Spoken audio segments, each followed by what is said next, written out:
বিশ্বাস নিয়ে যোগ দিতে হবে। সহস্র সহস্র লোকের একসঙ্গে উপাসনা করতে হলেই শুদ্ধ সুর ও শুদ্ধ লয়ের শিক্ষার প্রয়োজন।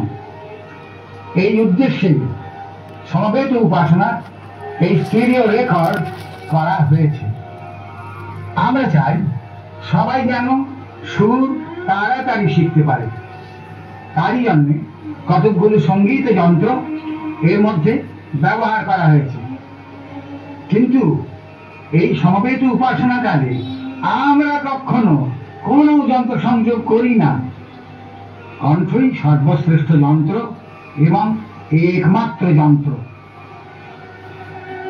প্রথম স্তোত্রটি রেকর্ডিং এর সময়ে ভঞ্জ, গঞ্জ, বন্ধু ইত্যাদিতে দুটি মাত্রা গান করে বাকি 4 মাত্রা যন্ত্রসঙ্গীতের দ্বারা পূর্ণ করা হয়েছে। মনোহারিত্বের দ্বারা টেনে রাখতে হয়।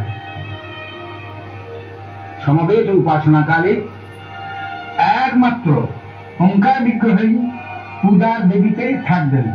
কেননা ওঙ্কার সর্বমন্ত্রের প্রাণ, সর্বমন্ত্রের সমন্বয় এবং সর্বতত্ত্বের স্বীকৃতি। এই একটি মন্ত্রের মধ্যে বিশ্বের সমস্ত মন্ত্র বিরাজিত, সমস্ত তত্ত্ব স্বীকৃত। সুতরাং ওঙ্কার বিগ্রহ পূজার আসনে বসলে আর অন্য কোনো বিগ্রহ বা প্রতিচিত্রের সেখানে থাকার কোনো প্রয়োজন নেই। আর নানাবিধ বিগ্রহ বা প্রতিচিত্র এক জায়গায় জড়ো করলে কৌলিন্য অকৌলিন্য নিয়ে দ্বিধা আসবে। কি দরকার সেই দ্বিধা, দ্বন্দ্ব, সংঘর্ষ সৃষ্টি করার? সমবেত উপাসনা সবাইকে এক করার জন্য প্রবর্তিত। যে কেহ এই উপাসনায় যোগদান করুক তাকে পূজার উপচার নিশ্চয়ই সঙ্গে করে নিয়ে আসতে হবে। আরেকজনের বাড়িতে উপাসনা হচ্ছে, এই যুক্তিতে আমি শূন্য হস্তে যাব এ চলবে না। হয় একগুচ্ছ দুর্বা, নয় 3টি বিল্লদল, নতুবা কয়েকটি ধূপচন্দন কাঠি, অথবা যৎসামান্য ভোগ নৈবেদ্য, যার যেমন সুযোগ বা সুবিধে তা সবাইকে নিয়ে আসতে হবে। আমার বাড়িতে উপাসনা, তুমি এলে উপচার নিয়ে, তার জন্য বলবো আমার সম্মানহানি হলো, এ হবে না। সমবেত উপাসনা সবাইকে সমান করে, এখানে সবাই মিলে এক হয়।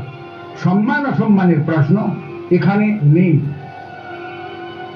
সমবেত উপাসনার সর্বশেষে অঞ্জলি। সেই সময়ে এবং প্রণামকালে বা প্রসাদ নেবার সময়ে কোনো হুড়োহুড়ি হবে না, শৃঙ্খলা রাখা চাই। সমবেত উপাসনাতে কখনো পক্ষান্ন ভোগ দিও না। কারণ যার যার ইষ্ট নাম জপ শুরু করি, মানে ঈশ্বর সাধনও আমার একার মুক্তির জন্য নয়, আমাদের তপস্যা জগতের সকলের কল্যাণের জন্য। এই সমবেত উপাসনা